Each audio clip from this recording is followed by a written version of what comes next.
రాష్ట్ర ప్రగతిని బీసీల అభ్యున్నతిని అడ్డుకునేందుకు తాడేపల్లి పెత్తందారు కుట్రలు చేస్తున్నారని మంత్రి కొల్లు రవీంద్ర తీవ్ర విమర్శలు చేశారు.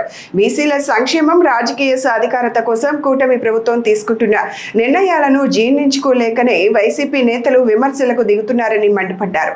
బీసీలకు న్యాయం చేయడమే చంద్రబాబు ప్రభుత్వ లక్ష్యమని, వారి అభ్యున్నతి కోసం ప్రభుత్వం చేపడుతున్న కార్యక్రమాలను అడ్డుకునేందుకు ప్రతిపక్షం ప్రయత్నిస్తోందని కొల్లు రవీంద్ర ఆరోపించారు. రాష్ట్ర అభివృద్ధి, పెట్టుబడులు, ఉపాధి అవకాశాలకు ఆటంకాలు కల్పించేలా తాడేపల్లి నుంచి రాజకీయ కుట్రలు జరుగుతున్నాయని విమర్శించారు. మొత్తానికి రాష్ట్ర ప్రగతితో పాటు బీసీల అభ్యున్నతిని అడ్డుకునే ప్రయత్నాలను ప్రజలు గమనిస్తున్నారని, ఎన్ని అడ్డంకులు ఎదురైనా అభివృద్ధి, సంక్షేమ కార్యక్రమాలను ప్రభుత్వం ముందుకు తీసుకెళ్తుందని మంత్రి కొల్లు రవీంద్ర స్పష్టం చేశారు. బీసీ రిజర్వేషన్ గురించి మీరు మాట్లాడుతూ ఉన్నారు. అసలు మీకు బీసీల గురించి మాట్లాడే అర్హత ఉందా జగన్మోహన్ రెడ్డి గారు? బీసీ రిజర్వేషన్ని మీకు అంత చిత్తశుద్ధి ఉన్నట్టయితే మొన్న అసెంబ్లీలో మేము 34% బీసీ రిజర్వేషన్ని మరి ముఖ్యమంత్రి గారు ప్రవేశపెట్టినప్పుడు కనీసం మీరు వచ్చి మద్దతు ఇచ్చారా?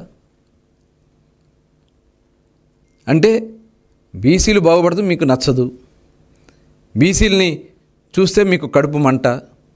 మీరు చెప్తా ఉన్నారు నేను మంత్రి పదవులు ఇచ్చానని చెప్పి, వాళ్ళని ఒక బాంఛన్ ద్వారా అని చెప్పి మీ కాళ్ళ దగ్గర కూర్చోపెట్టుకున్న సంగతి ఆంధ్ర రాష్ట్రంలో ఉన్నటువంటి బీసీ సోదరులు మర్చిపోతారనుకున్నారా? వైవి సుబ్బారెడ్డి గారి కాళ్ళ దగ్గర మరి మంత్రిగా ఉన్న వేణుగోపాల్ని కాళ్ళ దగ్గర పెట్టుకున్నటువంటి సందర్భాన్ని మోకాళ్ళ మీద మోకరిల్లి దండాలు పెట్టించుకున్నారే. కనీసం ఒక్క బీసీ వ్యక్తిని మీరు ఏ రోజన్నా మీ పక్కన కూర్చోబెట్టుకున్నారా? ఏ ఒక్క కార్యక్రమంలో ఉన్నా ఒక బీసీ సోదరుని మీ పక్కన కూర్చోబెట్టుకున్నారా? కనీసం ఇవన్నీ కూడా చేయకుండా 34% నుంచి 24% దిగజార్చి ఆ రోజు కోర్టులో కేసులు వేస్తే కనీసం మీ సొంత కేసులకైతే కోట్ల రూపాయల ప్రభుత్వ ధనాన్ని ఇచ్చి మీ కేసులు నడిపించుకున్నారే. కనీసం ఆ రోజున బీసీ సోదరుల మీద రిజర్వేషన్ మీద కేసులు వేస్తే మీరు ఒక లాయర్ని కూడా పెట్టలేకపోయారే.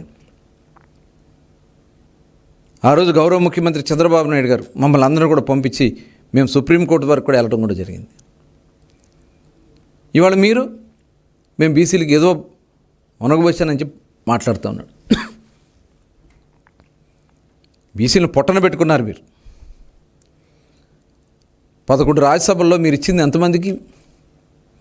4 మాత్రమే మీరు బీసీలకి ఇచ్చారు.